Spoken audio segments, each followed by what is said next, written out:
utility rates to remain unchanged, Transport Ministry launches digital transformation. THA to launch Panorama and Steel Pan Jamboree, and Charlottesville makes a splash as Dodds Diving League boosts local economy. Good evening, I'm Kristen Salandi. Welcome to the Tobago Updates television news for Friday, 8th of August, 2025. Now to a top story. The government of Trinidad and Tobago has officially rejected a proposal to increase electricity and water rates, a move that fulfills a key campaign promise. The decision comes amid a long-standing debate over the debt of state-run utility companies. Our reporter Joel Green George has the details. The new government is making good on its promise to protect consumers from rising utility costs. At the August 7th post-cabinet media briefing, Public Utilities Minister Barry Padarath confirmed that Cabinet has rejected the recommendations from the Independent Regulated Industries Commission to increase electricity and water rates. The proposed tariff adjustments were for the period spanning 2023 to 2027. The minister held up the official cabinet minute emphasizing the finality of the decision. I can tell you today the cabinet has confirmed, I have the confirmation, the minute in my hand, which shows the Cabinet of the Republic of Trinidad and Tobago has rejected the RIC's recommendations as it relates to the electricity tariffs. The decision was made despite mounting pressure and criticism from the previous administration, which pointed to a $7 billion debt owed by the Trinidad and Tobago Electricity Commission to the National Gas Company. However, Minister Padarath quickly dismissed the criticism, calling the debt a long-standing issue that the new government inherited. Without being too unkind to the former minister, it's almost shameless for the former minister to have raised this particular issue, because we didn't just arrive at a $7 billion debt between TNTEC and NGC. For the last 9.5 years, this debt was allowed to balloon unaddressed. The minister stated that the government's primary focus is not to place the burden on taxpayers. Instead, the administration will prioritize getting the utility company on a sound financial footing before any rate increases can be considered. We have to fix TNTEC before we can impose additional rates. There are other revenue. The government has committed to bringing all stakeholders, including TNTEC and NGC, to the table to devise a payment plan. The minister also reiterated the government's long-term vision for TNTEC, which includes exploring alternative energy sources like wind and solar power. What I'm saying is we are bringing the stakeholders to the table, which they should have done years ago, to devise a payment plan to see now we have also saying, well, TNTEC has to evolve, and for years The government is expected to provide more details on its financial plan for the utilities sector in the coming weeks. Joel Green George for Tobago Updates Television News. The new government in Trinidad and Tobago is taking a significant step towards modernizing public services. Following a review period, the Ministry of Transport is launching 2 new online systems to streamline vehicle and traffic-related tasks for citizens. Reporter Joel Green George has this story. For decades, vehicle and traffic-related services in Trinidad and Tobago have been tedious and manual. But that's set to change as the Ministry of Transport and Civil Aviation rolls out a digital transformation plan. At the recent post-cabinet press briefing, Senator Zakur announced a new online platform for citizens to acquire certificate copies of their vehicle registration documents. This new system offers 2 delivery options with a cost of $130.77 for pickup at TT Connect locations or $158.99 for delivery direct to a home or office. I am happy to announce that next week we'll be launching a new online certified copy system where persons could go online, pay, and receive their certified copy in the mail. Applicants of the online system will have two choices. This move directly addresses the frustration of long queues and travel to physical offices. The minister also unveiled a second initiative to simplify the payment of fixed penalty traffic tickets. A new portal set to launch later this month will allow citizens to pay tickets online using a QR code or the ministry's website. Later this month, the ministry is going to launch its new online traffic payment system, where persons could pay their fixed penalty tickets online via scanning the QR code on a fixed penalty ticket, which will take you to the portal, or going on to the website. The push for digitization is part of a broader government strategy, and the new online systems aim to not only save citizens time, but also to modernize the country's public administration. The reopening of the Chaguanas Transit Depot as a fully operational depot will address these challenges. Buses will now be stationed on site, supported by a dedicated maintenance team, enabling quicker turnaround for repairs and better overall fleet management. The government says these new systems are a meaningful step towards restoring quality public transportation service and underscore the ministry's commitment to providing access to safe, reliable, and efficient transport for all. The government says it will share more details on this financial plan for the state utilities in the coming weeks. Jewel Green George for Tobago Updates Television News. The Honorable Saddam Hussein, Minister of Legal Affairs and Minister in the Ministry of Agriculture, Land and Fisheries, officially welcomed His Excellency Dr. Akima Umezawa, Ambassador of Japan, for an introductory courtesy call. The meeting held at the Ministry of Legal Affairs offices in Port of Spain also included Mr. Koki Yamamoto, political advisor to the ambassador, and Ms. Abigail Bino, Permanent Secretary, Acting, Ministry of Legal Affairs. The discussion focused on deepening mutual interest between Trinidad and Tobago and Japan, with a key highlight being Ambassador Umezawa's expression of the Japanese government's readiness to strengthen collaboration. The ministers explored potential development cooperation, particularly in areas of technical assistance, concessionary loans, and grants through the Japan International Cooperation Agency, JICA. This initial meeting marks a significant step towards enhanced bilateral relations and future collaboration in critical development areas. We'll take a break and come back with more. Stay with us. Are you in a dispute with a registered investment service provider of the TTSEC? Or maybe you're the victim of an investment scam? You can lodge a complaint or submit an anonymous tip to the Trinidad and Tobago Securities and Exchange Commission.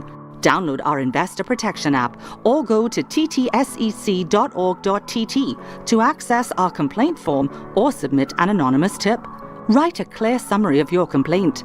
Submit copies of supporting documents along with the originals for verification. Provide a copy of the feedback received from the entity regarding your complaint. All investor complaints or scam reports submitted by the public are acknowledged and reviewed by the TTSEC. Investigations are pursued based on the outcome of the review. Trinidad and Tobago Securities and Exchange Commission, protecting the interests of investors and the public. You invest, we protect. Everyone benefits.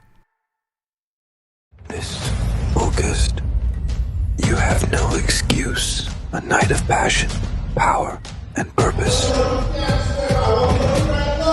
The Rhythmic Vibrations and Rhythm Babes Performing Arts Company presents No Excuse. Join us on Tuesday, 12th of August at the Shaw Park Complex at 6 p.m. for a night of dance, drama, and song.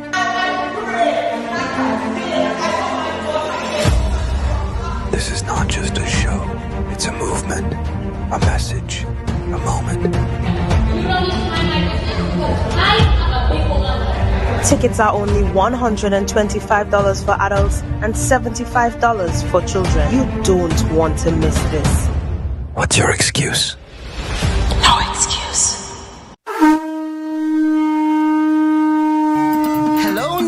York. Are you ready to celebrate the essence of Crusoe land and the culture of Tobago? Well, get ready for Tobago Day in New York City, hosted by the Tobago Empowerment and Alliance Mission, Sunday, August 17, 2025, Nazareth High School Courtyard, 475 East 57th Street, Brooklyn, New York, 12 noon to 8 p.m. We bring the Tobago vibes to the Big Apple. Live music, Tobago food, cultural performances, and family fun. So bring Tanty, Granny, the uncle, invite the whole neighborhood. Just bring everybody and bring your significant other too. Come celebrate Tobago Day in New York City, Sunday, August 17th, Nazareth High School Courtyard. But I forget to tell all you, it's we 10th anniversary celebration. For more information, call 929-327-7857 or check Team's Facebook and Instagram pages, Team Tobago Day.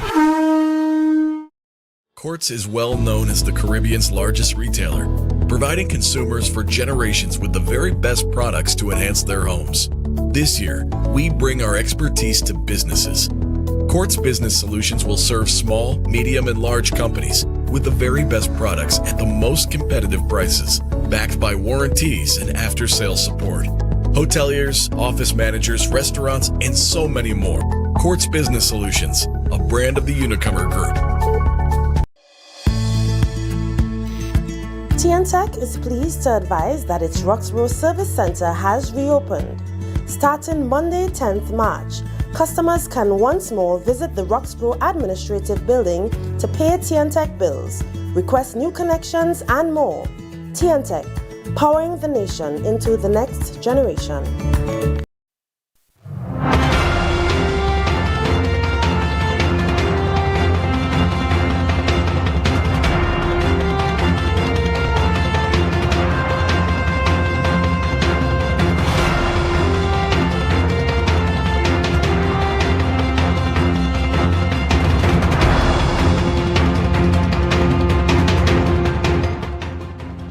Thanks for staying with us.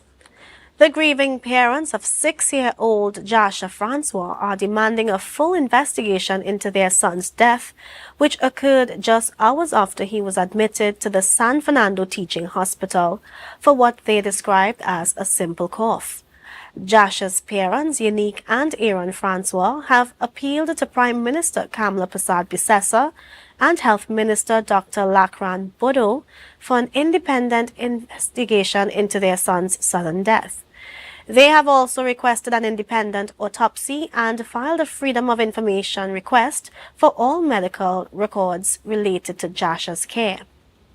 According to his family, Joshua was taken to the hospital on Wednesday after experiencing a dry cough but no fever, vomiting, or other flu-like symptoms.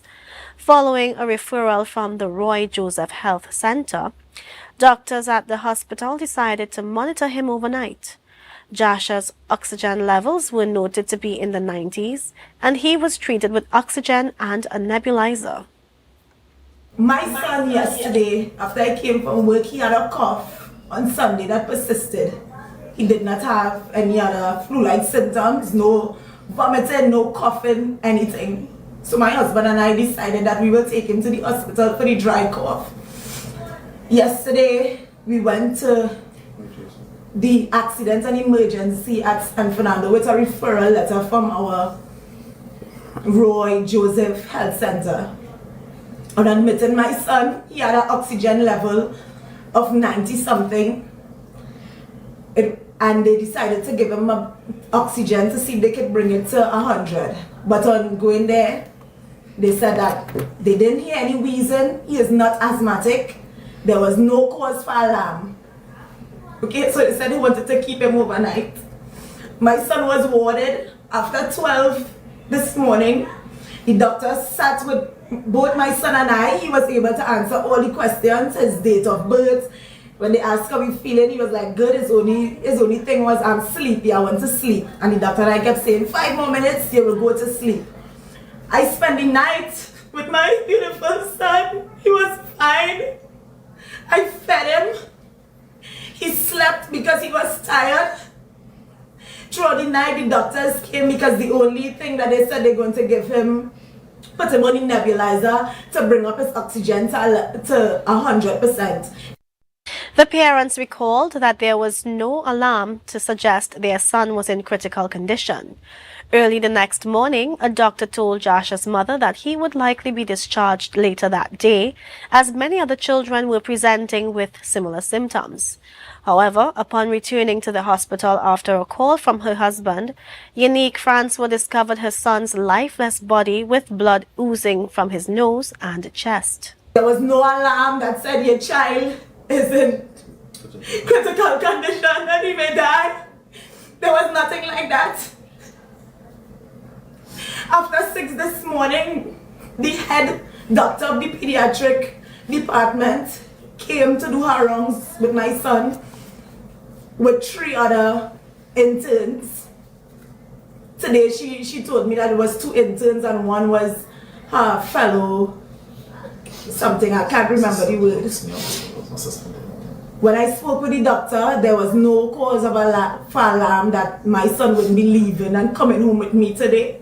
She said, Mom, it's flu season and we have a lot of kids coming in with the cough. We're just going to put in some antibiotics, keep the nebulizer going, and we want to add the oxygen and the nebulizer to make sure that his oxygen level goes up to where it's supposed to be. At no point did they say to me, hey, your son is in a critical condition. Hey, you need to call your family members because we think your son will be in distress. His parents criticized the handling of the resuscitation and claimed there was a lack of empathy from staff. Unique Francois stated that when they requested an independent autopsy, they were told they could not get the body and had to bring an external professional. She's the head of the ICU and this was a question. No empathy, no anything to say, well, Mom, your healthy baby boy is gone from you. This was their question. When my husband and I demanded that we don't know the things, and that's why we are reaching out to the relevant authorities, those that can help us, because when we asked for independent autopsy to be done, they said that we cannot get the body and they have to do one and we would have to bring in somebody. Following the incident, Health Minister Dr. Lakram Bodo has requested a full report from the Southwest Regional Health Authority, SWARA. The SWARA, in a public statement, expressed sympathy and confirmed that a formal case review is in progress. The findings, they added, will be shared with the family upon completion.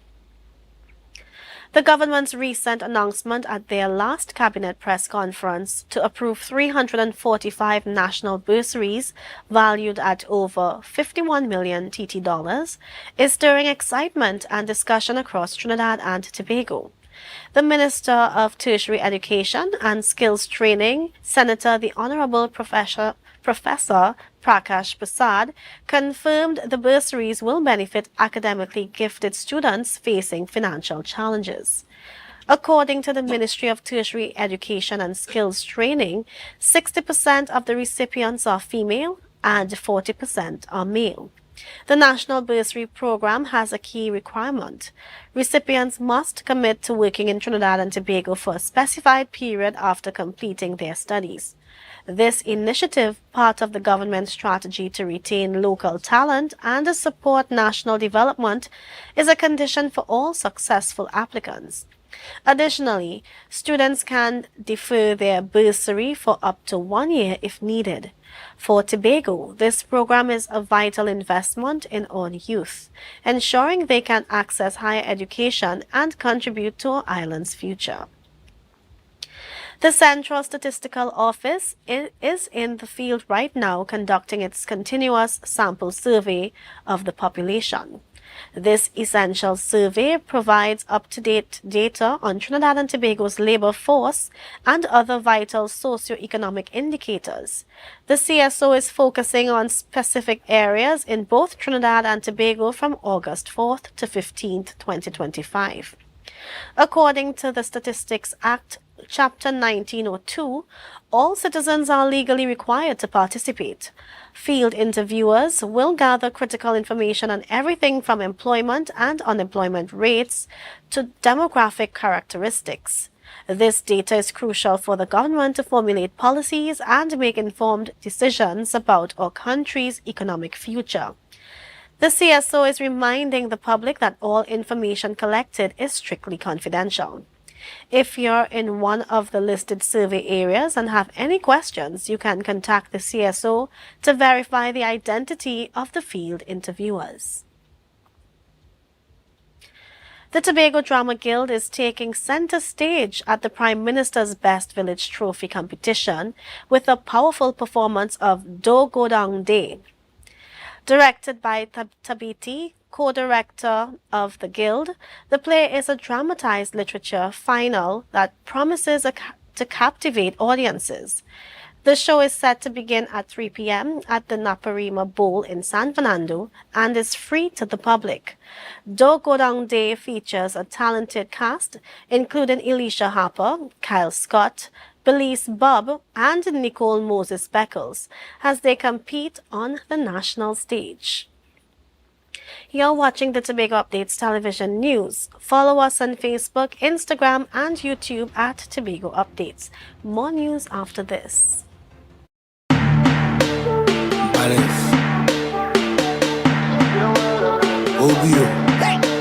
I see girls, I see fun, I see winding up in the sun, I see 10 bottle of rum, DJ start the thing, let me jump. Cause I see girls, I see fun, I see winding up in the sun, I see 10 girls to a man, DJ start the thing, let me ram my shit. When my team touch down, everything get wild. Hey, hey, hey, take out your flag and fling it up, take out something and fling it up, fling it up, fling it up high. Hey, hey, hey, start to jump up and fling it up, take out something and fling it up. Hello, New York. Are you ready to celebrate the essence of Crusoe land and the culture of Tobago? Well, get ready for Tobago Day in New York City, hosted by the Tobago Empowerment and Alliance Mission, Sunday, August 17th, 2025, Nazareth High School Courtyard, 475 East 57th Street, Brooklyn, New York, 12 noon to 8 p.m. We bring the Tobago vibes to the Big Apple. Live music, Tobago food, cultural performances, and family fun. So bring Tanty, Granny, the uncle, invite the whole neighborhood. Just bring everybody and bring your significant other too. Come celebrate Tobago Day in New York City, Sunday, August 17th, Nazareth High School Courtyard. But hey, I forget to tell all you, it's we 10th anniversary celebration. For more information, call 929-327-7857 or check Team's Facebook and Instagram pages, Team Tobago Day. Welcome to Tobago Glass Supplies Limited, where innovation meets excellence and the service reigns supreme. Our commitment is simple: to provide high-quality, innovative aluminum, vinyl, and glass solutions for both commercial and residential spaces. At TGSL, we don't just meet needs, we exceed expectations. Our range includes the finest aluminum cladding options, setting new standards in durability and style. Driven by our passion to elevate, we aim to be the leading supplier in the Caribbean market while retaining our identity as a family-owned business. Because at Tobago Glass Supplies Limited, it's not just about products. It's about relationships. It's about you. Innovation, quality, service. That's Tobago Glass Supplies Limited.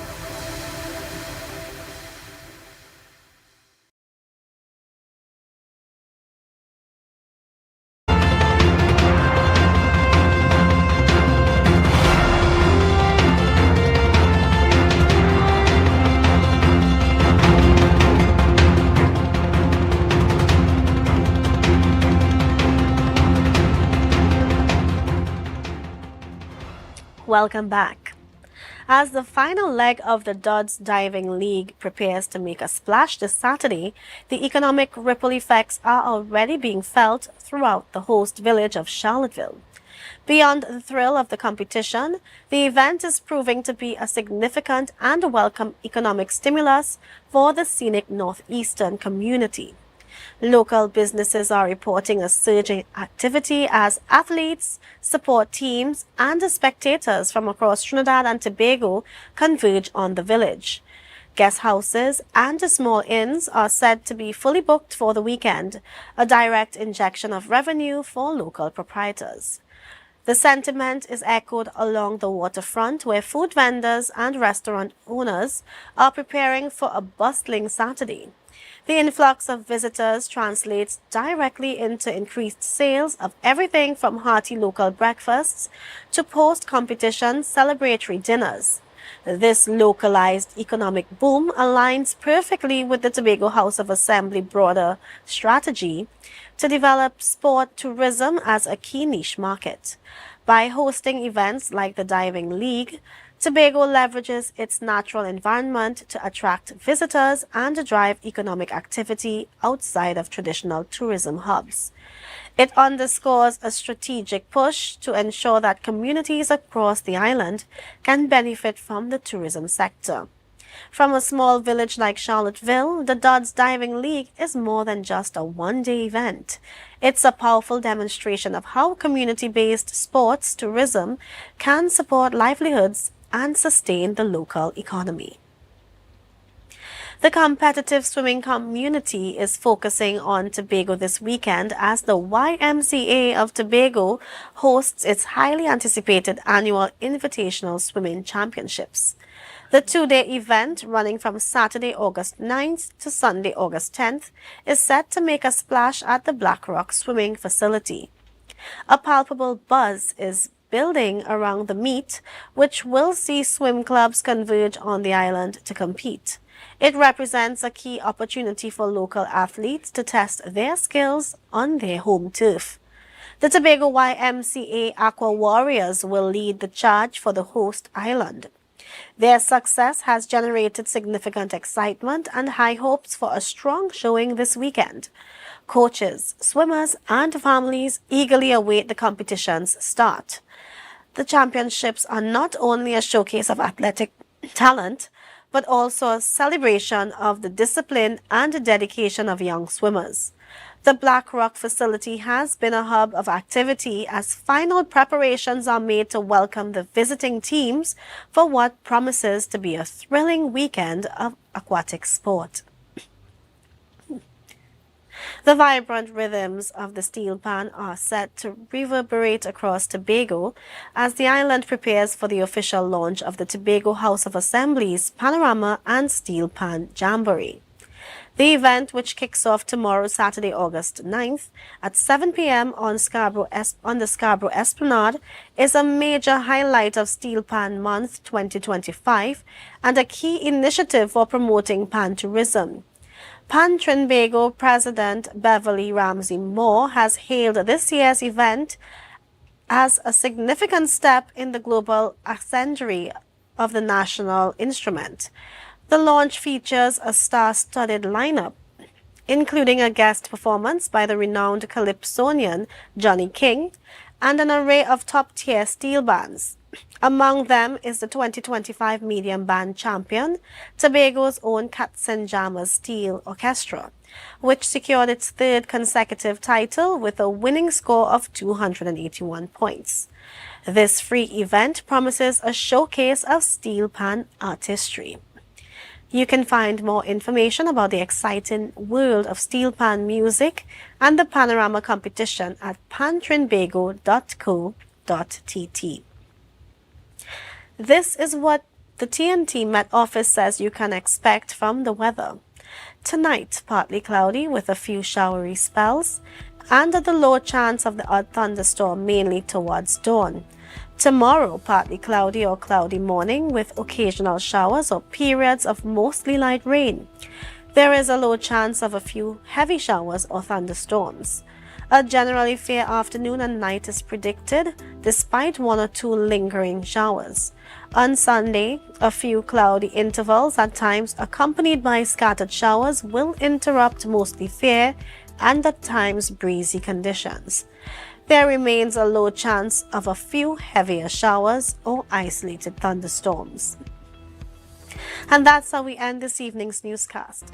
Here's a recap of the headlines. Utility rates to remain unchanged. Transport Ministry launches digital transformation. THA to launch Panorama and Steel Pan Jamboree, and Charlottesville makes a splash as Duds Diving League boosts local economy. I am Kristen Solandi. Thank you so much for joining us. Have a safe and great weekend.